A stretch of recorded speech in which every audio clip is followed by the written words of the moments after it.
I wish I could tell you that these were the only past papers that I did in order to get my A, but it wasn't. Entire box and this half box is full of past papers. For my stats past papers, I actually made it into a booklet like this with the mark scheme and the questions for each one, but the statistic papers are quite short anyway. Just this itself, literally this thin, is 30 past papers worth. And this was the first past paper mock that I did for my AS exam, and I got 37%. In my final mock paper for my AS, I got an 83%.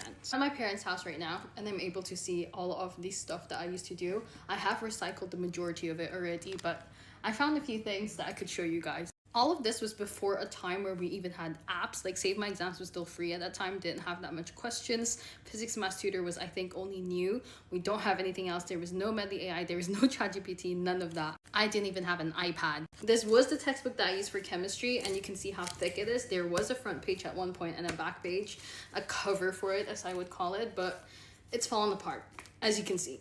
My biggest suggestion after doing all of these past papers is that once you do the past papers, don't leave it as is. You want to also then write down everything that you made a mistake on. You can write down the exam paper that it was in, any comments that you want to add in, diagrams, whatever it is. Put it into a notebook so that you can go over this again. Don't be writing notes anymore. I completely changed how I write my notes. Initially, I was doing a bunch of these where I was writing everything down one by one.